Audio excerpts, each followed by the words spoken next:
El Silabario, un podcast cultural. Bienvenidos. Bienvenidas, bienvenidos y bienvenides a El Silabario. Hoy nos encontramos en el Museo Nacional de Antropología. El Museo Nacional de Antropología es el museo más importante de México, el museo más grande y el museo más visitado. En esta ocasión vamos a dar un recorrido por la exposición La Grandeza de México, que reúne más de 1,500 piezas, de las cuales más de 800 verán por primera vez la luz en nuestro país, puesto que se encontraban resguardadas dentro de bodegas o bien que fueron repatriadas ya que se encontraban en otros países. Asimismo tendremos la colaboración o se cuenta con la colaboración de museos internacionales, de museos nacionales y de museos regionales de todo el país. Acompáñenos. Nos encontramos en el Museo Nacional de Antropología para visitar la exposición La Grandeza de México. Para ello tenemos la oportunidad de conversar con Juan Manuel Garibay, quien es coordinador nacional de museos y exposiciones del Instituto Nacional de Antropología e Historia. Muchas gracias por esta conversación, Juan Manuel. Claro que sí, con mucho gusto, a la orden, aquí estamos. Muchas gracias. Pues bueno, primero nos gustaría saber de qué se trata esta gran exposición, La Grandeza de México. ¿Cuántas piezas la conforman y cuáles son los actores que se involucraron para que se pudiera realizar esta magna exposición? Claro que sí. Bueno, pues esta es una exposición producto de una reflexión y una reunión de piezas patrimoniales que tienen como motivo la muestra de México como un país de múltiples y diversas identidades en la historia. Pero no solo eso, también de procesos de lucha, de procesos históricos, de documentos que las reseñan y de piezas tanto arqueológicas como etnográficas, también de culturas vivas que precisamente estructuran este universo identitario. Y al mismo tiempo, pues es una suma de esfuerzos institucionales amplísima que pues da cuenta de cómo pues una confluencia justamente de capacidades gubernamentales, institucionales, de especialistas, de investigadores y técnicos integran un universo museológico y expositivo en un año de importantes conmemoraciones donde es esencial expresar que México pues es un país con un pasado riquísimo que viene pues desde conceptos geológicos, paleontológicos, de conformación del territorio, de poblamiento, de regiones culturales, de dioses, de concepciones y estructuras territoriales, y es esencialmente pues un viaje museográfico y museológico que tiene que ver con nuestra memoria, con nuestra cultura y pues con una visión de confluencia patrimonial muy importante. Se trata de una exposición que por medio de una curaduría que involucra distintas disciplinas y áreas de especialidad, sí, pues nos presenta este gran crisol de la diversidad cultural de México. ¿Cuáles son las gestiones que tú como coordinador nacional de museos has tenido que hacer con los 22 museos regionales que se encuentran visibilizados dentro de esta exposición, pero también con los países que prestaron las piezas que podemos ver en esta exposición? Claro, bueno, primero que nada decir que el trabajo de gestión y de pues contacto, los procesos de gestión patrimonial se han dado desde una multiplicidad de instituciones. Desde la Coordinación Nacional de Museos y Exposiciones tenemos protocolos técnicos pues que involucran justamente una dinámica de comunicación entre museos donde se muestran las capacidades y las variables de lo que conocemos como conservación preventiva para recibir las piezas. Entonces, pues hemos estado trabajando en colaboración con ANEXID, con la Cancillería, con la Coordinación Nacional de Memoria Histórica y Cultural de México, también con los centros INA, con los museos de la red nacional y museos mexicanos también que han aportado obras plásticas, y por supuesto con museos de otros países que a través de las embajadas y de los consulados pues justamente hemos construido esta red para traer el patrimonio. Y los procesos de gestión son incontables y se hacen también a través de diversas áreas de la coordinación de museos, como por ejemplo la dirección de exposiciones, la dirección de museografía, la dirección técnica, y además también a través de otras áreas del propio instituto, áreas jurídicas, áreas de difusión. Es un esfuerzo institucional de equipo que pues primero que nada genera un tablero de posibilidad documental, jurídica, instrumentos normativos que nos permiten pues garantizar la seguridad tanto de colecciones como de recintos y públicos. Eso es muy importante, así como los protocolos para que la exposición sea un marco pues que aporte todas las certezas en este sentido. Entonces, pues es un trabajo que además tiene como germen o como uno de los múltiples gérmenes o semillas, digámoslo así, la investigación como un fruto de cuál es el discurso y la narrativa que expresa la exposición. La investigación y la construcción de un hilo narrativo museológico nos lleva de ahí a una selección, a una propuesta de colecciones y a una gestión para ver si es viable traer pues un cierto número de bienes patrimoniales, en qué estado de conservación se encuentran y cómo se van a presentar en la exposición. Pues ya estamos ansiosos de conocer esta magna exposición, La Grandeza de México. Acompáñenos.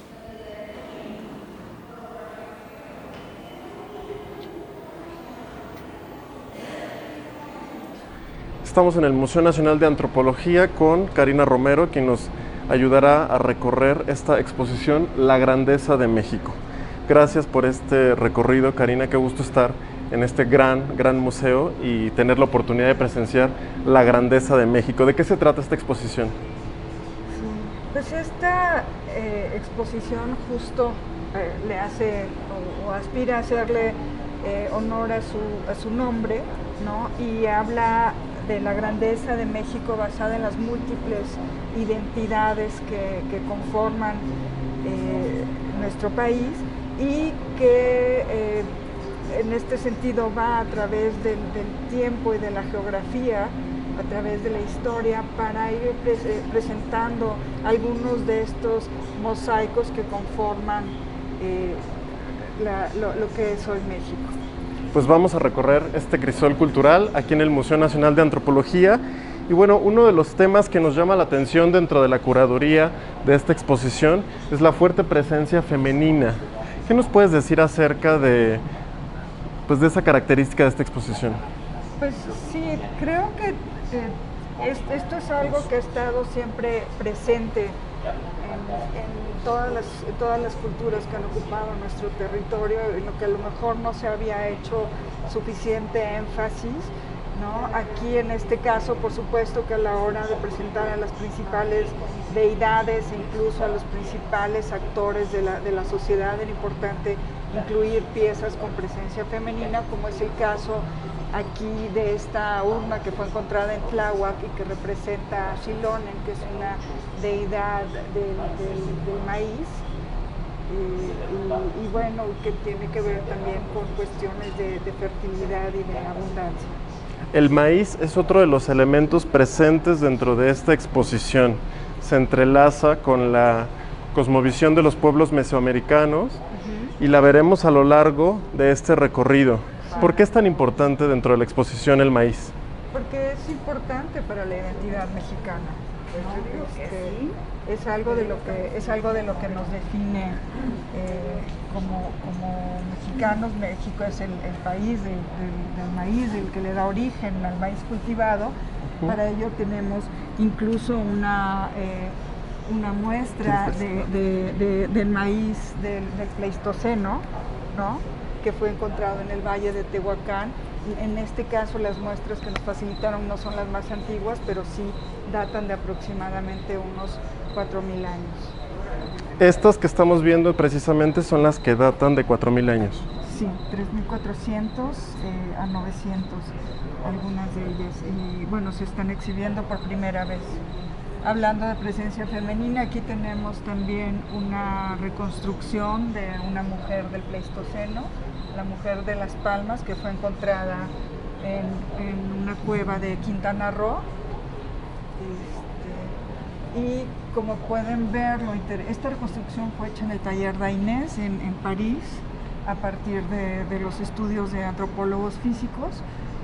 Y lo que es interesante es ver que sus rasgos no tienen nada que ver con aquellos propios de las personas del área maya, sino que más bien está relacionada con Oriente. Ok, es muy interesante. Perdón, con Asia. ¿Y es la primera vez que vemos esto expuesto? No, esta recreación de la mujer de Las Palmas fue creada por el gobierno del estado de Guanajuato justo para una exposición que hablaba de los cambios climáticos. De acuerdo. Bueno, la exposición está dividida en 5 núcleos. Estamos comenzando el recorrido por el primero, que tiene que ver con el territorio. Sí. Dentro de esta exposición, además de las piezas arqueológicas que vamos a poder conocer, también está el diálogo con el arte mexicano. Aquí vemos una pieza de Rufino Tamayo que nos da Quetzalcóatl, que justamente nos introduce a esta sección de la exposición que vamos a visitar ahora. Sí, aquí, si quieren, miramos a los visitantes. Aquí, en este primer núcleo se habla del territorio como la base justo para el resto de la exposición, porque al final el territorio es lo que nos da un sentido de arraigo y lo que nos hace identificarnos realmente como mexicanos, no importa si somos del sur, del norte o de cualquier otra parte, somos parte de este territorio. Y bueno, el tema se va a estructurar en 3 subtemas. El primero, que es el que estamos viendo aquí, justo habla de la cosmovisión prehispánica. Empezamos con este documento valiosísimo que es el códice más antiguo, el códice que antes se conocía como Grolier, y es el códice maya, y que entre otras cosas habla de Venus, ¿no? De la influencia de Venus y de ciertas ideas que había de la causa, de cómo podía causar tragedias y demás. Este planeta, recordemos que normalmente desaparece por largos periodos, y cuando aparece lo tomaban como una señal de algo negativo, ¿no? Aquí tenemos nuevamente la representación de Venus de Chichén Itzá, con un atado de años, ¿no? Venus es lo que está a la izquierda. Aquí nuevamente un códice maya, ya es más tardío, es del siglo XVIII, que es el famoso Chilam Balam de Ixil, donde también hablan de cuestiones de observación astronómica. Dentro de todo este imago tenemos varias representaciones del imago mundi.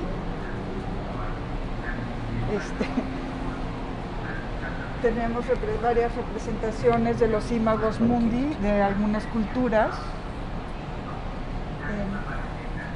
En este caso, esta vasija teotihuacana, que tiene representaciones de flores que también hacen alusión al modelo cuatripartita. Este vaso maya con el árbol del mundo, ¿no? Que de acuerdo a esta tradición emerge del inframundo, atraviesa la tierra y sostiene el cielo. Y el palo volador, que es de las culturas de Occidente y que hace también referencia a este axis mundi, ¿no? aquí justo lo que mencionaba antes es que estamos haciendo una combinación de culturas para presentar diferentes conceptos. La pieza particularmente importante de esta sala es esta escultura que viene de Tehuacán. Maravillosa. Sí, que es la han llamado la señora de la falda de flores, y la encontraron en el núcleo central de la zona arqueológica de Tehuacán, perdón. Y bueno, está cargada de toda una iconografía con estrellas, las piernas con forma de garras sosteniendo corazones. Evidentemente es una diosa madre que ha dado a luz a muchos hijos, lo cual se puede juzgar por sus pechos caídos. Y en la parte de atrás se puede ver que es un ser descarnado, y la piel que vemos aquí al frente está atada, y ahí vemos su columna vertebral. En fin, tiene como muchas alusiones a inframundo, fertilidad, guerra, entre otros. Una de las características de esta exposición es que podemos ver piezas prácticamente de todo el país, ¿no? Sí. Llegaron de más de 20 museos y justamente hacen un recorrido a través de todas las culturas. Llegaron de más de 40 museos de 22 nacionales, estados del país. Sí, estos solamente los acervos nacionales. Y aunque no vinieron acervos de todo el país, sí tenemos representación de todo el país. De acuerdo. Bueno, pues vamos a seguir con este recorrido. Ahora vamos a continuar a este lado, donde podemos ver una obra de José María Velasco. Sí, aquí estamos entrando dentro del territorio al tema de biodiversidad. Abrimos con este Códice de la Cruz Badiano, que es justo uno de los primeros documentos americanos de medicina, en este caso de herbolaria, y bueno, está ricamente ilustrado y contiene toda la sabiduría en torno a herbolaria y medicina natural que se tenía fresca. De acuerdo. Aquí hay algunas representaciones de paisajes, por supuesto con grandes artistas como el propio Joaquín Clausel. Es hermoso. ¿No? Sí, que son las Fuentes Brotantes, Ezequiel Negrete Lira, Orozco Romero y el Dr. Atl, Dr. Atl, por supuesto. Y algunas representaciones de fauna prehispánica. Esta enorme escultura es una de los traslados temporales que se hicieron. Es una representación de una pulga con un rostro humano. Wow, y viene es muy del Museo del impresionante. Quebranlí, es de la cultura mexica. Este es uno de los préstamos temporales. Traslados temporales. Traslados Sí. temporales, vino de Francia. Sí, del Museo del Quebranlí. Y bueno, tenemos algunas de las joyas de este propio museo, del Museo Nacional de Antropología, como es esta cabeza de coyote, Claro. ¿no? Que está hecha en este mosaico riquísimo y súper delicado de concha nácar. Es cultura tolteca. Esto es parte de una de las ofrendas de tecuaque. En este caso tienen forma de agaves, ¿no? Y son copas pulqueras.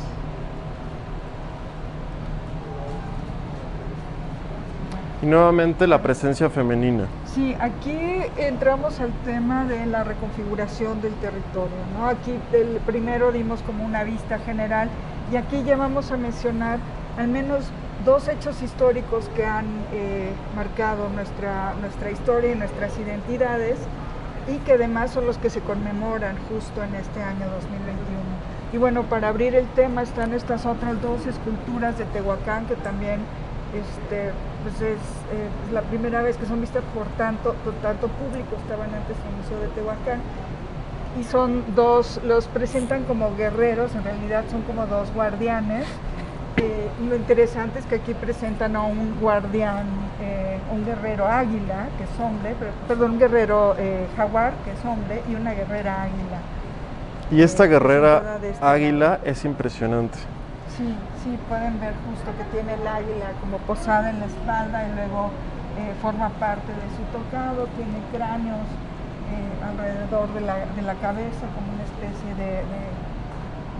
tiara o de diadema, ¿no? Tiene corazones colgando del cuello y si se fijan, las manos tienen una oquedad, lo cual sugiere que posiblemente eran portaestandartes o por los restos negros que vemos en la otra escultura, a lo mejor sostenían antorchas. De acuerdo. Pero esta es otra de las grandes piezas de esta exhibición. Sí, es una oportunidad pues que se da y que en esta ocasión no hay necesidad de ir a Tehuacán para conocerla, ¿no? Bueno, a lo mejor sirven para invitar a la gente a conocer más de Tehuacán, ¿no? De acuerdo. O sea, esto es solo una muestra de las maravillas que puede ofrecer el sitio. Aquí para abordar brevemente el tema de la fundación y conquista de Tenochtitlan, que bueno, lo que conmemoramos es la conquista. Abrimos con el Códice Boturini, también conocido como la Tira de la Peregrinación, y que justo narra como este viaje que hacen los aztecas, entonces llamados así, desde Aztlán, y bueno, donde cobran el nombre de mexicas. Ahí tenemos una reproducción del Códice Mendoza, que justo tiene este símbolo del águila posada en el nopal, ¿no? Y que es como el símbolo de la fundación de Tenochtitlan, y aquí un cuadro de Jara que justo nos ilustra cómo estaría para esta época Tenochtitlan, ¿no? Rodeado por todo el lago y con las islas. Estos códices que cuentan la historia justo de los mexicas forman parte de la colección del Museo Nacional de Antropología. Sí. Sí, Sí, correcto. los que están aquí, sí. De hecho es de la colección de la Biblioteca Nacional de Antropología e Historia, que se encuentra en este mismo recinto, pero bueno, ellos tienen su propia bóveda de códices. Ok, muy bien. Aquí tenemos a Tezcatlipoca, ¿no? Esta deidad mexica que es el dios creador, pero también es el que genera la guerra y el que genera los conflictos, y justo lo metimos al centro de la sala para hablar de esta siguiente etapa, que es la conquista, ¿no? Y que, como saben, pues no fue nada más que llegaron los españoles Claro. y acabaron con los mexicas, sino que ya había toda una inconformidad por parte de otros pueblos ante los tributos y las imposiciones de los mexicas. Sí, que es algo de lo que de lo que se ha hablado este año en torno justo a la alianza de los conquistadores españoles con los pueblos mesoamericanos, Sí. que finalmente son quienes en este gran número de personas que los conformaban les ayudan a consolidar, ¿no? sus objetivos. Pues más bien por ello se logra, ¿no? Precisamente. Porque sí es muy romántico pensar que llegaron 500 españoles y dominaron Sí, a los mexicas. no es así. Sí. Aquí, para hablar de ello, tenemos otra de las joyas de nuestros acervos. Un chimali. Como algo representativo, es un chimali que se atribuye que perteneció a Moctezuma II. Y bueno, nuevamente el tema de la iluminación es porque se trata de una obra hecha de piel, con plumas, y obviamente tiene ciertos requisitos de conservación. Y bueno, si bien era algo que usaban los guerreros, este tipo de chimalis más elaborados eran como un símbolo de rango y de poder. Existen muy pocos de estos. Existen muy pocos, y este es el único que se conserva en México. El único en México, hay otros en Europa. Sí. De acuerdo. Sí, que fueron obsequiados en aquellos tiempos, ¿no? O sea, desde el siglo XVI fueron entregados como obsequios a Carlos V principalmente.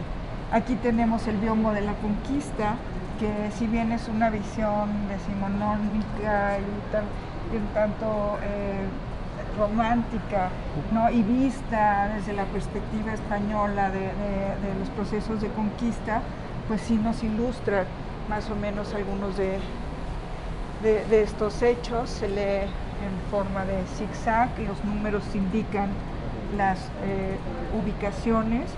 Y bueno, aquí obviamente aparece, es una visión muy tendenciosa, donde el antihéroe prácticamente es Hernán Cortés, y Moctezuma es presentado como alguien débil, y bueno, ya la historia nos ha ido mostrando que esto No fue así. Precisamente así. Exacto. Aquí tenemos el estandarte utilizó Hernán Cortés durante la conquista con la representación de la Virgen, posiblemente de la Concepción. Muchos han dicho que se puede tratar de la Virgen de Extremadura porque él era de Extremadura, pero hay que recordar que esa Virgen carga un niño, ¿no? Ok. Este es acervo del Museo Nacional de Historia. Este es acervo del Museo Nacional de Historia. Y Muy bien. continuamos aquí con Independencia, que es... Permítame. que es- Estamos entrando a otro espacio. Ahora vemos que el tema es la independencia. Sí, bueno, como otro de los factores que cambia, que hacen que se reconfigure nuestro territorio, ¿no? En este caso, igual para hacer como una abstracción en pocas piezas, tenemos este medallón que llamaron las Glorias de 1810, donde justo tenemos los retratos de algunos de los principales personajes que participaron en la independencia, entre ellos por supuesto Josefa Ortiz de Domínguez. Enfrente tenemos el estandarte De la Virgen de Guadalupe. de la Virgen de Guadalupe, que es el que, de acuerdo a muchas fuentes, es el que utilizó Miguel Hidalgo para dar su grito de dolores en 1810, ¿no? Con lo que dio inicio de manera estricta la independencia de México, porque como sabemos también es algo que venía cocinándose desde tiempo antes. Tenemos este cuadro que es justo la entrada del ejército trigarante a la Ciudad de México, ¿no? Que es esta entrada triunfal del 27 de septiembre de 1821 y justo al día siguiente se firma finalmente la independencia del Imperio Mexicano. Así es, ¿no? todavía imperio. Y bueno, este es uno de los cuadros también más famosos y de mayor importancia para conmemorar este momento. Así es una obra del Museo Nacional de Historia también. Sí, así es. Bien, pues seguimos aquí el recorrido a través de la grandeza de México y bueno, ahora vamos a conocer estos mapas. Esta cartografía también forma parte de las piezas que vinieron en traslado temporal y se trata, bueno, de diferentes representaciones que van del siglo XVII al XVIII, tanto de la Ciudad de México como de la conformación ya del nuevo continente. Pero dentro de todos estos valiosísimos documentos cartográficos, la estrella de nuestros visitantes es sin duda alguna el mapa de Uppsala, Que vamos a ver en un momento más y que fue también uno de estos traslados temporales. así es.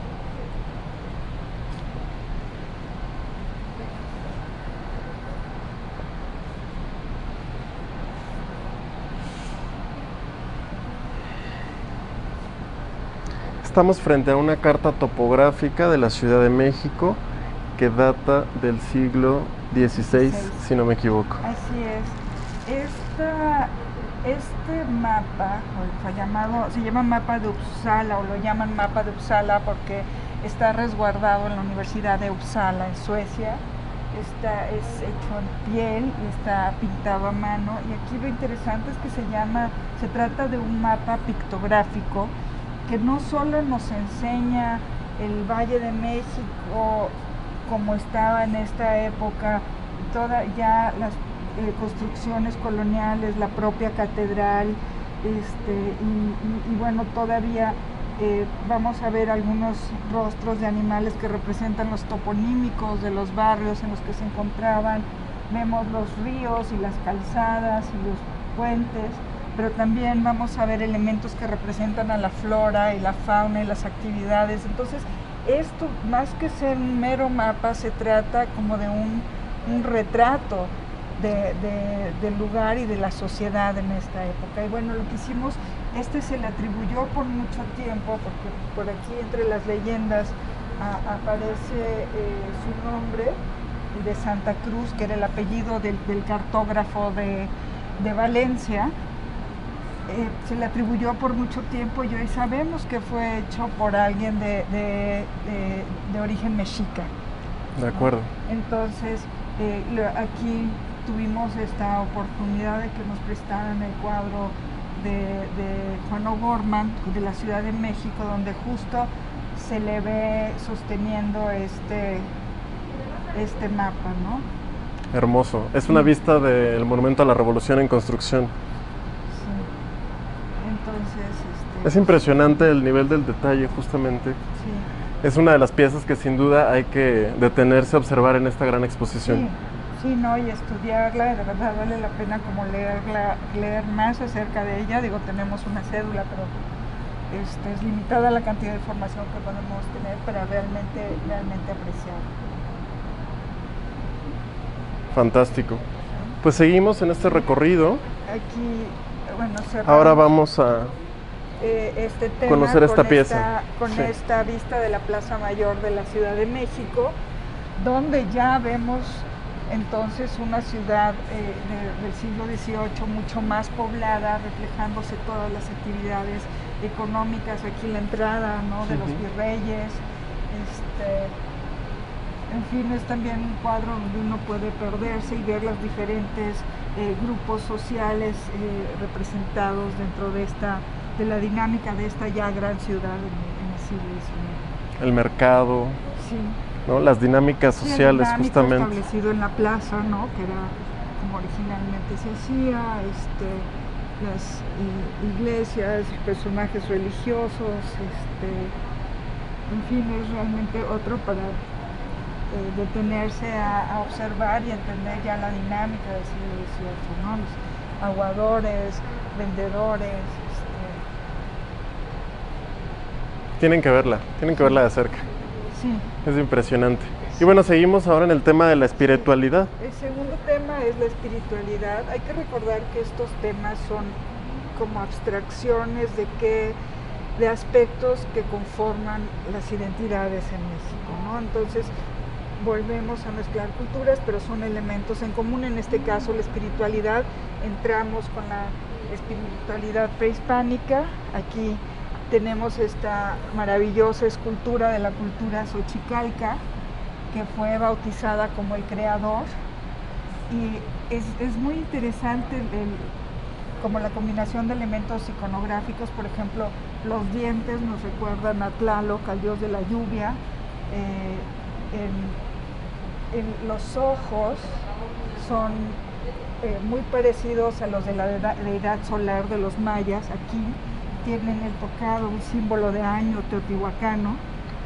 Okay. Pero lo más interesante de esta figura es que tiene dos falos, ¿no?, que salen y se enredan alrededor de su cuerpo y están decorados con frutos de cacao, que es el cacao, como recordarás, se usaba como moneda y era también como algo muy, muy valuado. Entonces esto obviamente es un personaje que propicia la fertilidad y la riqueza para la gente. Muy interesante. Sí, y tenemos aquí algunas representaciones de urnas. Como saben, en la cosmovisión prehispánica en general el incienso era la manera de comunicarse, de establecer este vínculo con las deidades, y entonces tenemos varias urnas que servían para este propósito. En este caso, una extraordinaria urna tipo teatro de Teotihuacán, ¿no?, que estas formaban parte de los altares en las casas, y bueno, tiene una rica iconografía con aves y demás. Incluso mantiene su chimenea por donde salía el humo. El incienso. El humo del incienso. Sí, del incienso.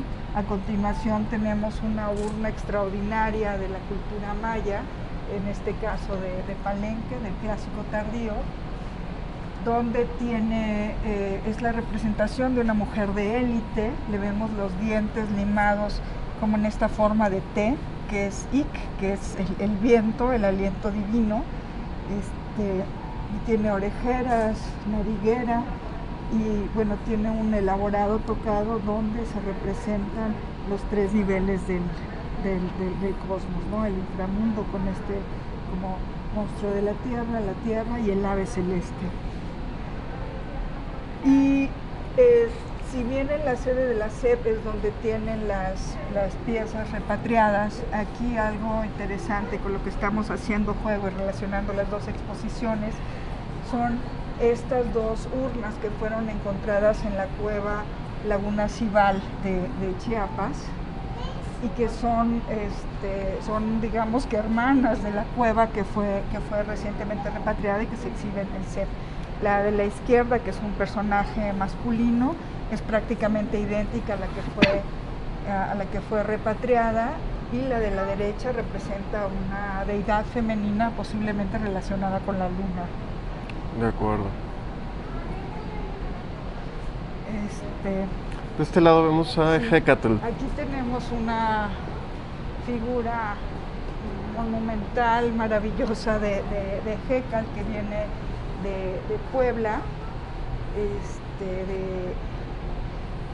y bueno, representa este dios del viento con la máscara bucal en forma de pico de ave, que es a través del que insuflaba este viento divino. Es muy bonita. Está usando con sandalias, ¿no? Bueno, aquí lo que estamos viendo es a Hecatl, sí, en esta pieza fantástica que tiene estas características, como el pico, y que es una pieza originaria del Estado de México. Sí, así es, de Calixtlahuaca, en el Estado de México, y bueno, es una de las piezas icónicas de este Museo de Antropología de Toluca, y que esa es una de las grandes razones, perdón que te interrumpa, es una de las grandes razones para venir a esta exposición. Las piezas más icónicas de los museos más importantes, bueno, sabemos que vienen piezas de otras partes del mundo, pero de los museos del país. Las mejores piezas están en esta exposición. Así es, pues sí, tuvimos la participación de muchos de estos museos y la mejor disponibilidad, empezando incluso por el Museo Nacional de Antropología, ¿no?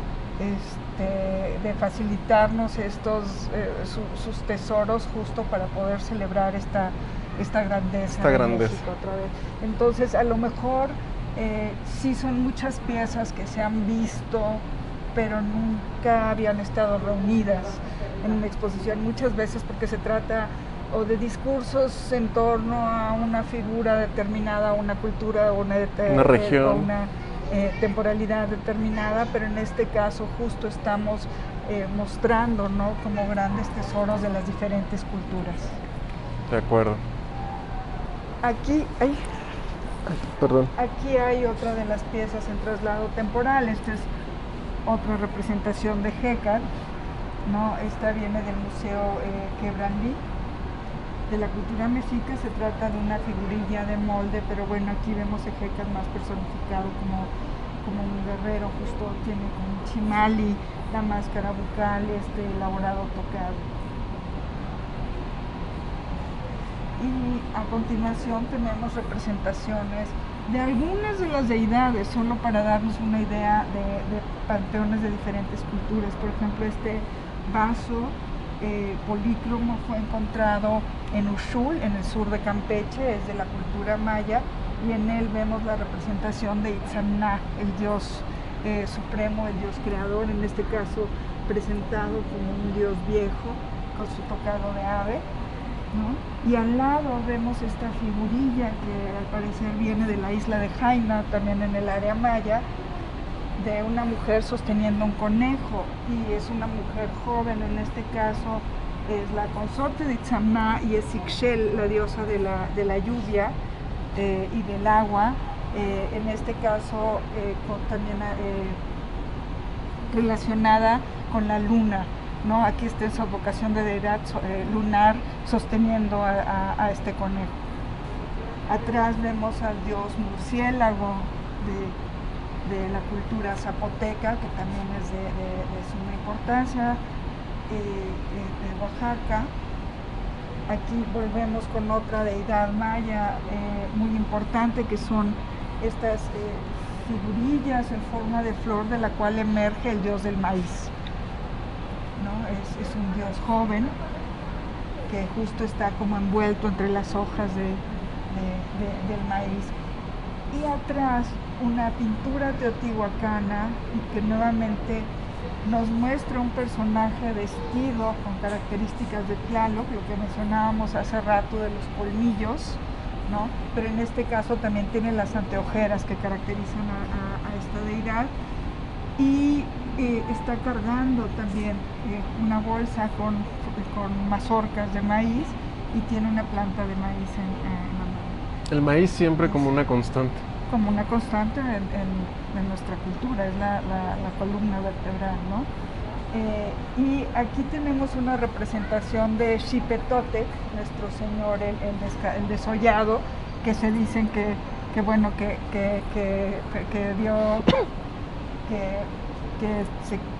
se desolló justo para procurar que la continuidad y la fertilidad.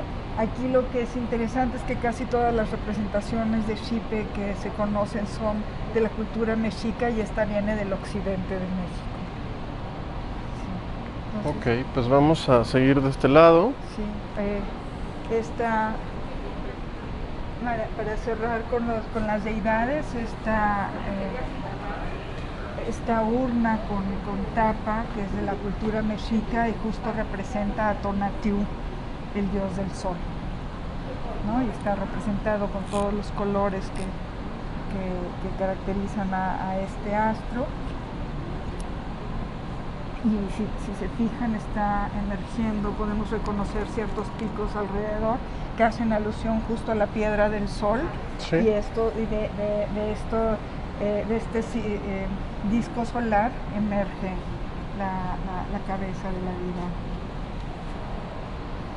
Las siguientes piezas son como un guiño para hablar de algunos de los mitos de creación. En este caso, este plato, que es el plato oblong, que es una de las grandes piezas que nos legaron los mayas del clásico, representa un pasaje del Popol Vuh, de este libro de los quichés en torno a, entre otras cosas, a la creación. Ahí vemos a los dos héroes gemelos tirando con su cerbatana a este pájaro que se decía el sol y la luna, Nabucco, y entonces pues tienen que destruirlo, ¿no? Esto es lo que hace alusión a este paisaje. Y luego estas, que también son traslados temporales, aunque se trata de piezas etnográficas, son un carcaj y una flecha votiva de la cultura que conocemos como huichola, de la Huaráchica.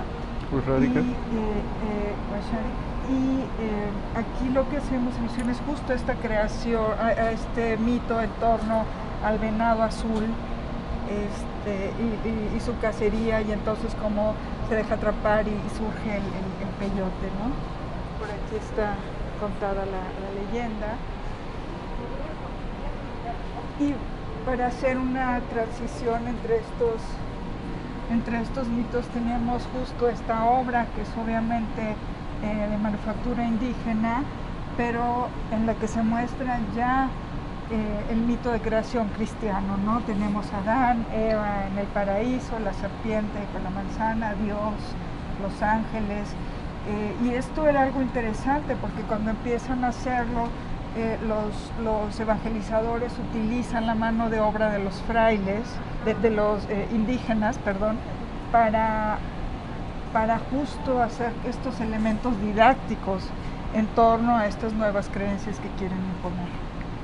Bueno, pues ahora toca hablar acerca de la imposición del cristianismo, de la evangelización. Sí, de la evangelización, que es el último subtema con el que cierra el núcleo de espiritualidad.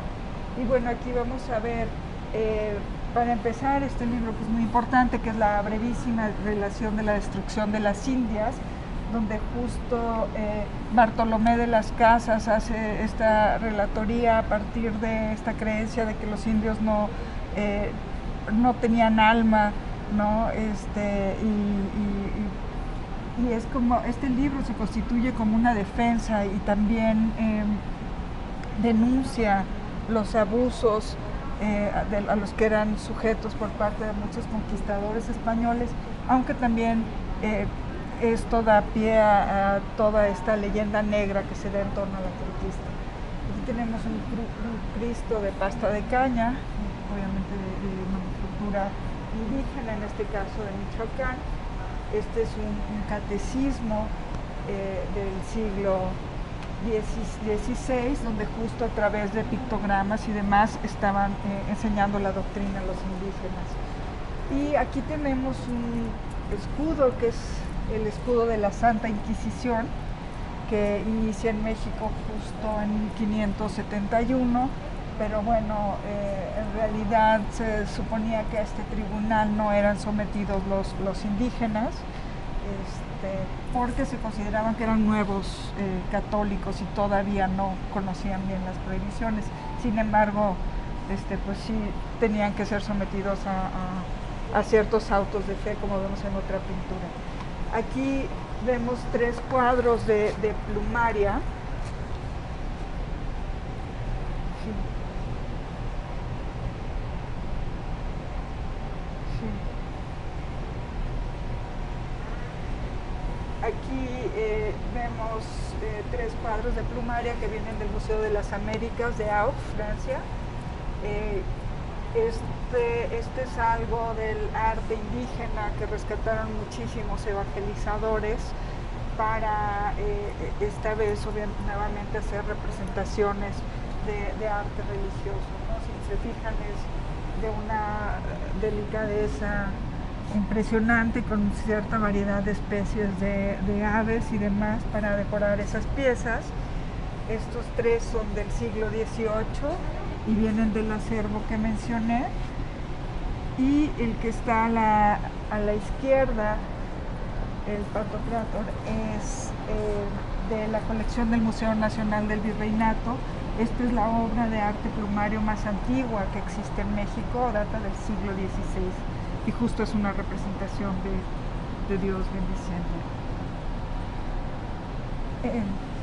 Seguimos con estos pequeños retablos que son conocidos como exvotos. Estos forman parte de los exvotos que fueron repatriados en 2019. Desde Italia. Desde Italia, sí. Y bueno, son como estos agradecimientos que se hacen públicos por diferentes favores en cuestiones de salud, de problemas de seguridad y otros, ¿no? Y que se siguen llevando a cabo. Obviamente, al hablar de evangelización es necesario hablar de la Virgen de Guadalupe.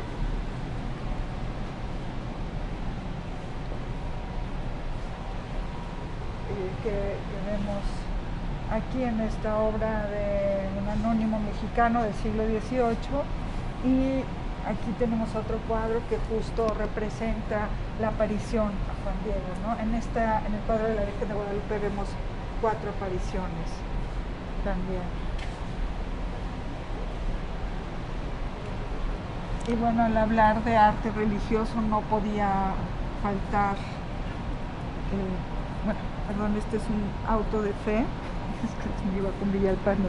Este es un auto de fe donde justo vemos un juicio a 6 indígenas, vemos a 2 mujeres en el centro, y aquí hay que recordar que la Santa Inquisición no procesaba a los indígenas, pero sí se hacían estos autos de fe para castigar los delitos, ¿no? Y los hacían públicos. Y entonces aquí nuevamente podemos ver a diferentes miembros de la sociedad, vemos españoles, vemos a indios, vemos a religiosos, para hacer justo de un castigo ejemplar. Muy bien. Es acervo también del Museo Nacional de Arte. Sí. Al igual que muchas de las piezas que estamos viendo en este recorrido. Sí. Y ahora pues toca el turno. Bueno, tenemos al maestro Cristóbal de Villalpando. Así es. En este caso haciendo una representación a una alegoría de la Eucaristía. Sí. Y enfrente, viene del Museo Regional de Guadalajara, y enfrente los desposorios de la Virgen y San José, que es del acervo del Museo del Carmen.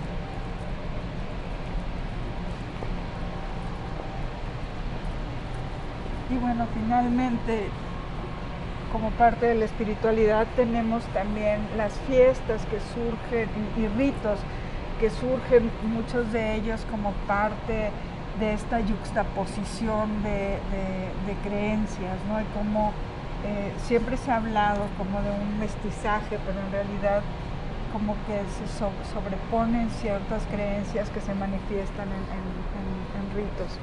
Y tenemos en general representaciones de carnavales, Semanas Santas, fiestas patronales, aquí algunas, otra fiesta con el toro. El torito. Uh-huh. Y algo de la indumentaria de danza que se utiliza en dichas fiestas, como los chinelos, la danza de la pluma. Y para la parte de ritos tenemos la representación de un maracame, ¿no? De la cultura huichola, junto con el sombrero que está en la vitrina, es otro de los traslados temporales, viene también del Museo del Quebranguí. A ver, vamos a acercarnos a esta pieza.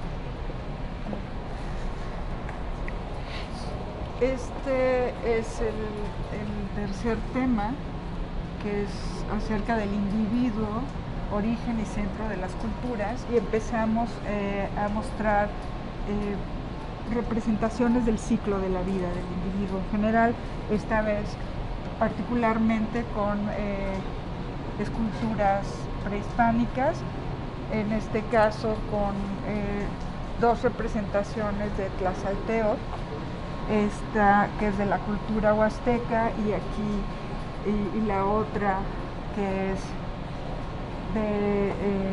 del centro de Veracruz.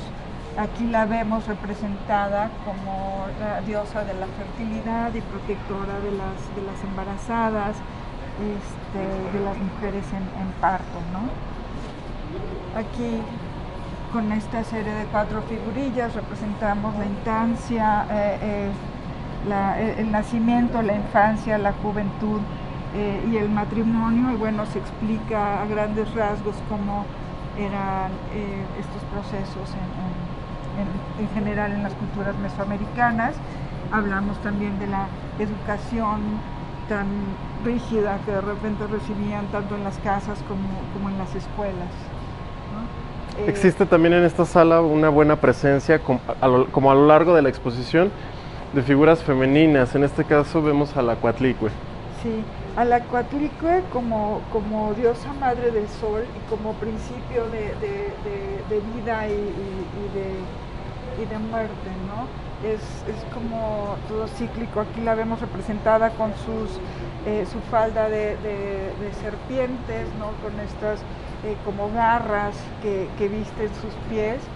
Esta es una escultura pues nuevamente volvemos a los tesoros de los museos. Este es uno de los del tesoro del Museo Nacional de Antropología que tuvimos el honor de tener aquí.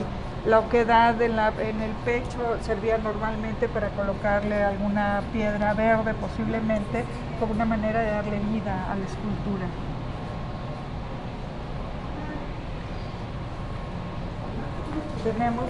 Tenemos aquí una urna de Palenque también, que lo que nos representa es un anciano, como para continuar con este ciclo de la vida. Y bueno, hablamos de la importancia de los ancianos en las sociedades mesoamericanas. Esta es otra representación de Xipe Totec. También hay que recordar que en la visión mesoamericana todo es complemento, no es representación solo de muerte, sino de renacimiento y de fertilidad. En este caso, esta es la cuarta pieza que nos dio la oportunidad del Museo de Tehuacán tener para presentarles. Esta es una escultura realmente impactante, con los ojos con incrustaciones de conchas y restos Es bellísima. de policromía. El color, Y- todo. Sí. Y en contraste tenemos este Vanitas, ¿no? Este Memento Mori, como le llamaban, Ujú. que justo fue elaborado como un cuadro que sirviera a los monjes para la meditación y la reflexión, ¿no? De la fragilidad de la vida, De la y vida. y de lo sutil que es aferrarse a lo mundano. Entonces aquí presentamos una dualidad que justo esta pieza zapoteca, conocida como la cabeza de Xoyaltepec, nos presenta, ¿no? Nuevamente este juego de los complementos de vida, muerte, femenino, masculino, sol, bueno, día y noche. Noche. etc. Muy interesante. Sí. Bueno, pues aquí estamos de frente a una obra clásica que tiene que ver con las festividades patrias, que tiene que ver con nuestra identidad, Sí, este es o de la el- identidad nacional, ¿no? Que se construyó justo a partir de este movimiento pictórico. Sí, este es el globo de Cano Manilla, y justo presenta como una escena que se lleva a cabo tal vez en una fiesta patria. Vemos este globo de Cantoya hecho de papel con los colores nacionales. Al fondo vemos al volcán Popocatépetl, que es también como otro de los símbolos de México, ¿no? Y lo interesante aquí es que vemos como nuevamente a diferentes miembros de la sociedad que están participando en esta ceremonia. Con esto abrimos el tema de estructuras sociales. Y bueno, aquí justo presentamos, aunque es en un ambiente obviamente rural, pero también cómo existen como diferentes miembros de la sociedad en él. Aquí tenemos en contraste dos obras ya más que van un poco más hacia la crítica social. Empezamos con Río Revuelto de José Chávez Morado, este pintor guanajuatense, donde recordemos que el título de la obra viene del dicho de a río revuelto, ganancia de pescadores, ¿no? Y vemos perfectamente cómo va esquematizando desde la representación prehispánica, aquí con una cabeza de Cuculcán, y la opresión del indígena y del campo, a cómo se va estableciendo lo caótico de las ciudades, ¿no? Y el siguiente cuadro, Verano de Antonio Ruiz el Corcito, hace otra reflexión y otro reflejo hacia la sociedad. Vemos en primer plano una pareja de indígenas, o por lo menos ya por el color de la piel podemos saber que son él tal vez es indígena y ella tal vez es mestiza porque es un poco más clara. Por la cabeza cubierta sabemos que tal vez vienen del campo, ¿no? Y están observando esta vitrina con estos personajes rubios que venden esta modernidad y este paraíso y este ideal de vacaciones, pero al mismo tiempo nos muestra la mutilación que existe Los contrastes. en este contexto. Estas son obras del acervo patrimonial de la Secretaría de Hacienda y Crédito Público. Sí, así es, las tres. Luego aquí tenemos, por supuesto que si vamos a hablar de retratos de la sociedad tenemos que incluir a Siqueiros, David Alfaro Siqueiros.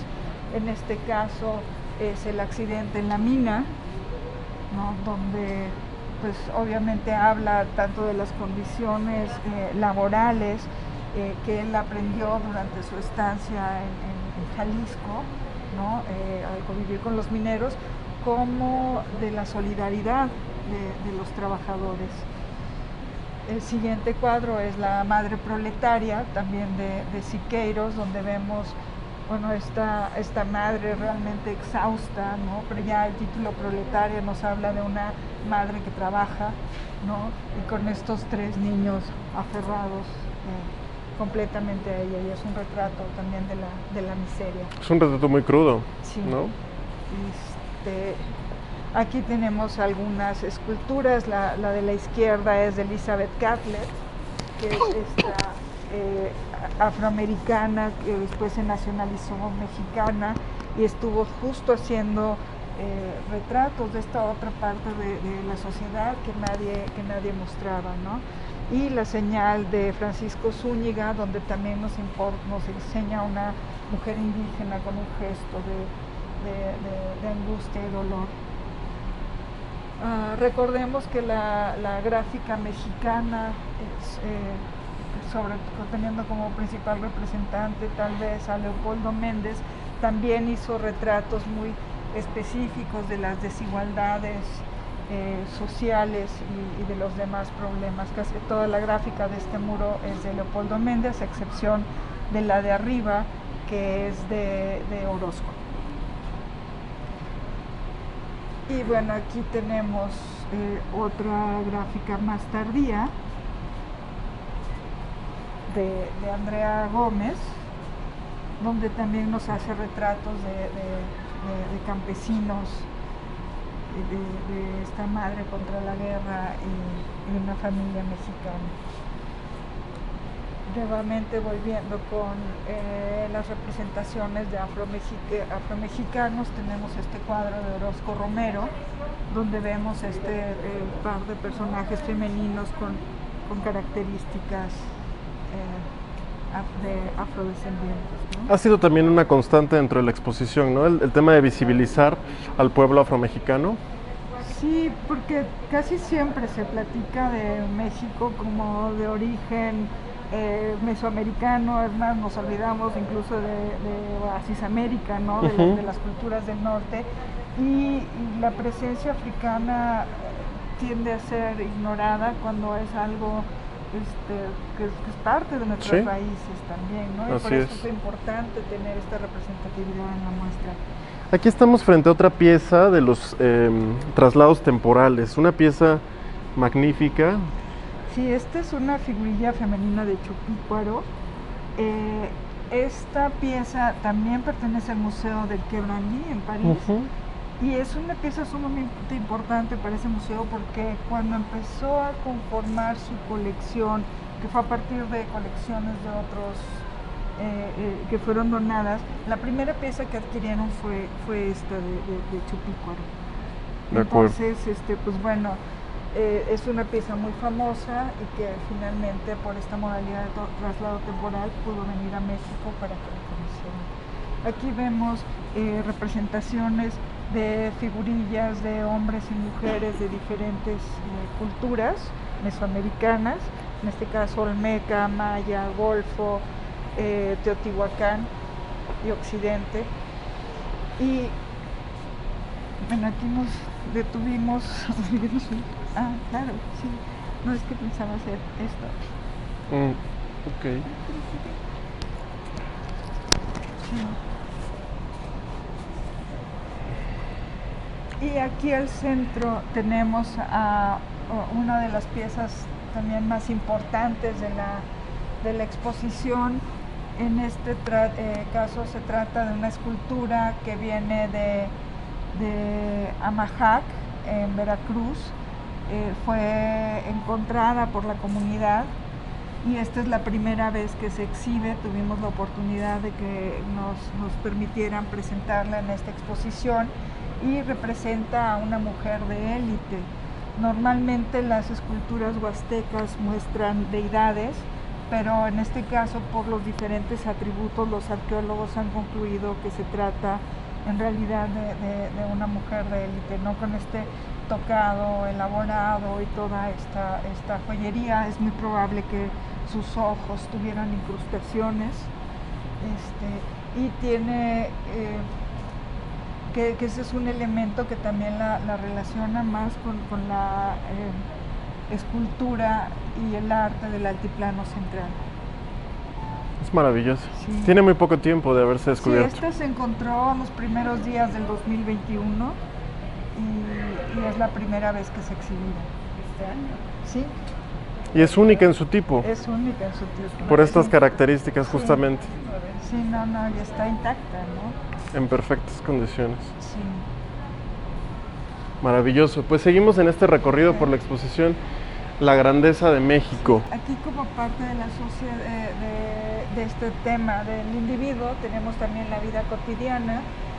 Tenemos un par de piezas de Diego Rivera que representan la maternidad, y aquí retratos de Edouard Pingret que nos sirven para ilustrar el contexto doméstico en el siglo XVIII.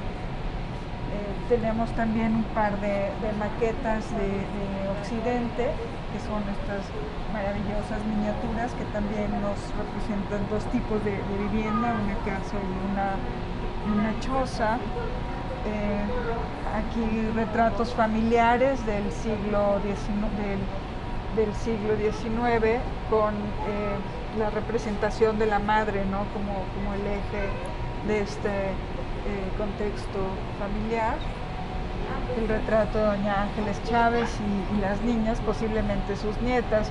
Aquí lo interesante es que en las letras redacta a qué edad fueron retratados, y la niña de la izquierda explica que fue retratada a los 2 años, pero al poco tiempo falleció. Okay. Este es uno de los tesoros del Museo de Arte Moderno, y es la espina de Raúl Anguiano, donde retrata a una mujer lacandona justo extrayéndose una espina con un cuchillo, que él cuenta que se trata de María, la que fuera su guía cuando él hizo esta expedición para hacer el registro de los murales de Bonampak. Y bueno, al final su reflexión es que esperaba que estos indígenas algún día lograran sacarse esta espina y cicatrizar por todos los temas de discriminación de los que han sido víctimas, ¿no? Y que siguen siendo, desafortunadamente. Bueno, pues de este lado vemos más obras de Raúl Anguiano, Sí. Algunas de la colección de la Academia de Artes. Sí, este es particularmente interesante porque es un retrato hecho por Alba de la Canal de Morelos niño, ¿no? Y aquí pues hay que recordar también con los retratos de Anguiano este movimiento que se da como un rescate de la belleza indígena, ¿no? Y que Anguiano plasma muy bien en sus retratos. Y bueno, platicamos aquí la vida cotidiana, haciendo uso de mucha obra de Arrieta, que es como el gran maestro del arte costumbrista, ¿no? Y tenemos una escena de pulquería, una escena de una cocina poblana. Estas alegorías si de Saturnino Herrán. Pues primero vamos de este lado. Ok. Una escena de mercado, la venta de horchata y el almacén de la sorpresa, ¿no? Que aquí podemos ver también como los diferentes productos y las dinámicas de las sociedades aquí retratadas.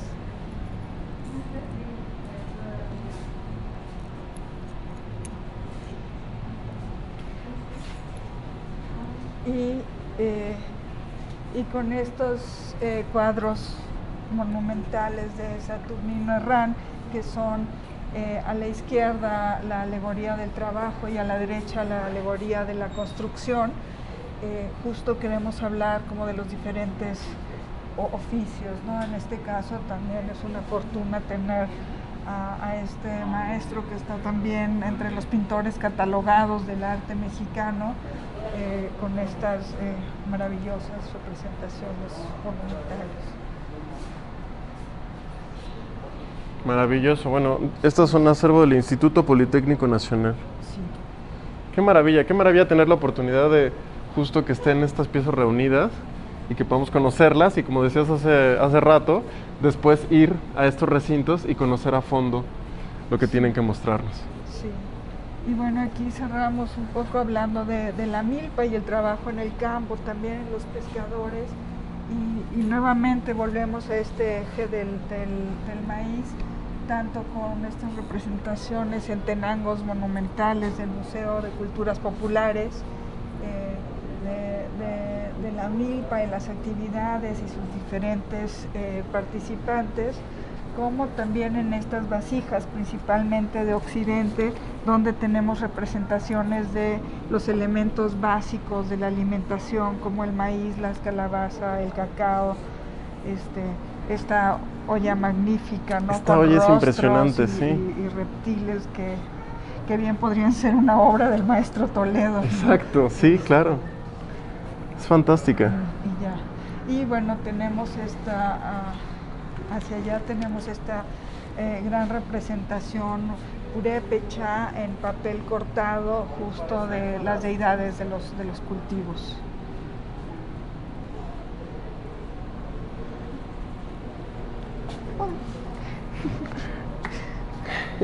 Sí. Y bueno, este es el cuarto y último tema, que es simbolismo. Y justo aquí abrimos con dos piezas que quisimos presentar más a nivel de gabinete de curiosidades que de algo narrativo. Bueno, tres. Esta primera es una pieza de origen de las culturas de Casas Grandes, pero que es una de las repatriaciones que se obtuvieron. De hecho, recientemente llegó. Esta viene de Texas, de Estados Unidos, y fue recuperada recientemente. Como saben, en la sede de CEP es donde encontrarán la mayor parte de todas estas piezas repatriadas. Pero esto nos daba pie para hablar, dentro del tema de simbolismo, de las interpretaciones que se han dado a nuestro patrimonio y del simbolismo de las culturas mexicanas vistas a través de los ojos de otros, y el romanticismo que se construye en torno a esto. Claro que esto ha llevado también a la ambición de poseer parte de este patrimonio, no solo en museos, sino también en colecciones particulares, y eso nos lleva a la historia interesante de estas dos piezas. El llamado penacho de Cuauhtémoc, que está en el Museo Quebranlí.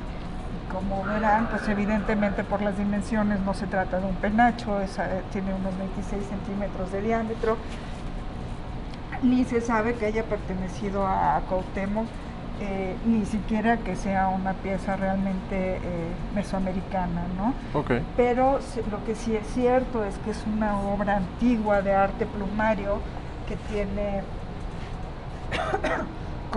elaborado de una manera muy, muy compleja y muy interesante. De hecho, se están llevando a cabo estudios para determinar por el tipo de aves exactamente a qué cultura pudo pertenecer. Pero en este contexto lo presentamos como el por qué esta admiración llevó a muchos a vender piezas atribuyéndolas no solo a la cultura, sino también a los grandes tlatoanis, ¿no? Como pues sí, como parte de este gran valor que quisieron dar. Y eso viene en relación con este cráneo, que es del Museo Nacional de Historia Natural en París, el Museo del Hombre, que fue adquirido por uno que fuera agregado en la Embajada de Bélgica aquí en México, que era conocedor de la historia mexicana, y alguien, no sabemos bien cómo adquirió este cráneo, que como verán tiene un hueco en la cabeza, y él dio por hecho esto como una prueba suficiente para decir que era el cráneo de Moctezuma II, ¿no? Okay. Entonces, como tal, lo llevó a París y lo vendió. Ya desde los años 70 se realizaron estudios, principalmente por Juan Comas, que determinó que se trataba de un cráneo moderno. Aunque hay muchas teorías de cómo murió Moctezuma II, en realidad, como sabes, una de ellas fue justo que le lanzaron esta pedrada cuando salió al balcón, y que esto fue lo que causó su muerte. Y entonces pues decían que esta era la prueba, ¿no?, de que era su cráneo. Ahora se sabe también por los estudios realizados que en realidad la persona a la que perteneció este cráneo no falleció a causa de esa pedrada, porque es una herida que cicatrizó después. Muy Pero, interesante. bueno, sigue siendo como este gabinete de curiosidades, Sí. donde se presentan piezas atribuidas a, pero no son. Aquí tenemos tal vez de los principales elementos del simbolismo en todas las culturas, que es la música representada por diferentes instrumentos musicales de percusión y de aliento. Aquí algunos implementos y accesorios, trajes de danza. Aquí tenemos uno de los quetzalines, y otros elementos que también vienen del Museo del Quebranli, ¿no? Nuevamente estos elementos de plumaria. Y por aquí tenemos unas maquetas prehispánicas que nos muestran danzantes, ¿no? En este caso una gran escultura olmeca que viene del Museo Spratling en Taxco, y estas otras dos pequeñas maquetas de las culturas de Occidente, que también nos muestran contextos de ceremonia y danza. A continuación vemos otros trajes de danza, en este caso uno de estos jaguares de la danza de los tecuanes, que es de petición de lluvia, un quetzalín y por supuesto un parachico, que es esta danza que se lleva a cabo en Chiapa de Corzo, y que, como saben, fue declarada por la UNESCO Patrimonio Inmaterial de la Humanidad.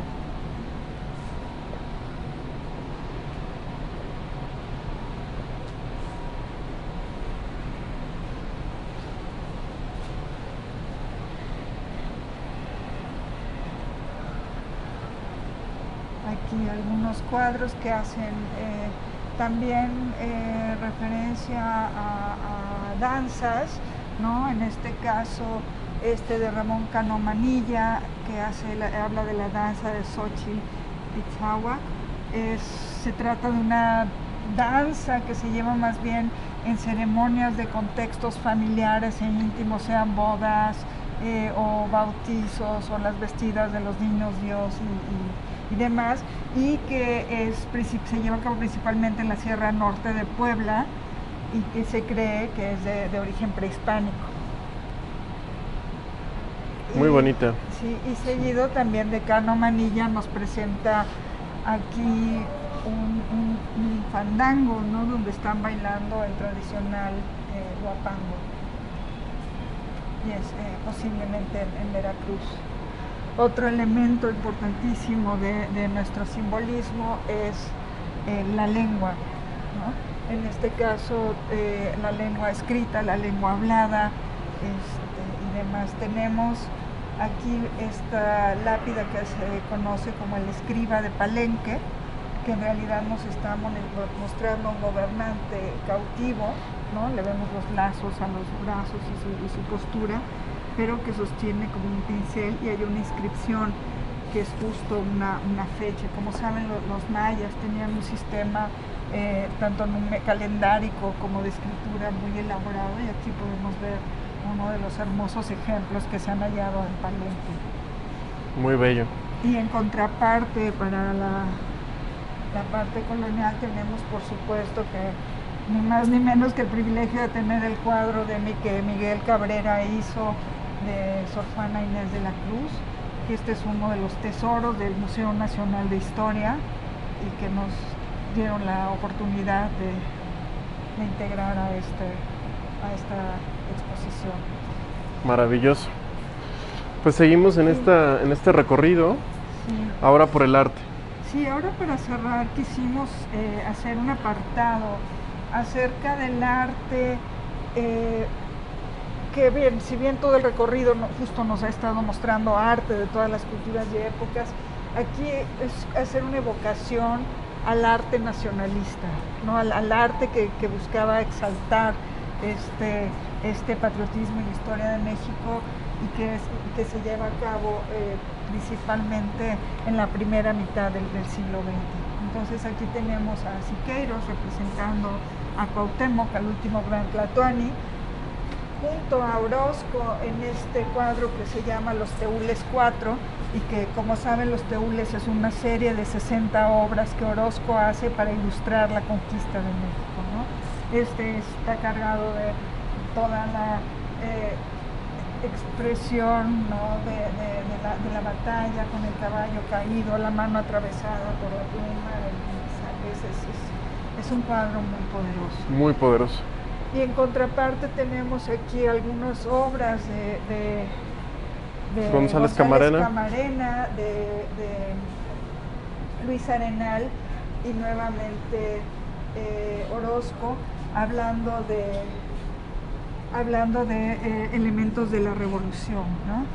Entonces tenemos la muerte de Zapata aquí con toda, donde se le presenta como el mártir, ¿no? El mártir de la lucha agraria, y vemos a dos mujeres indígenas lamentando esta muerte y todo el séquito de campesinos, todo este cortejo fúnebre que viene a lamentar la muerte del caudillo. Y aquí una representación de Pancho Villa, elaborada por Orozco. Y cerramos la muestra con este poderoso cuadro monumental de Siqueiros. Como saben, pues más bien se le conoció como muralista, y pues ya se veía que lo de los óleos no era muy lo suyo. Este se llama Nuestra Imagen Actual y creo que sigue tan vigente como cuando se hizo en este momento, ¿no? Y vemos este rostro neutralizado básicamente, como con una falta de identidad definida, y que extiende estas manos. Ya depende del espectador pensar si está pidiendo algo o está ofreciendo o está recibiendo, ¿no? En este momento, pero es justo como parte de este llamado y esta búsqueda de identidad, y que justo pues esperemos que la exposición sirva para darnos algunas pistas y cada quien crearse un concepto de su propia identidad a través de todas las raíces y elementos que aquí presentamos. Maravilloso. Es también una obra icónica del Museo de Arte Moderno. Así es. Y para cerrar, tenemos enfrente de nosotros esta obra. Esta es una tabla huichola, donde, bueno, justo se pensó como una especie de epílogo a la exposición, y tenemos como la representación de los diferentes elementos que van conformando la muestra, ¿no? Elementos de la fauna, elementos de la espiritualidad, y del nacionalismo. Sí, aquí tenemos los peyotes, ¿no? Los maracames, Qué bonitos los peyotes que enmarcan todo el cuadro. Sí.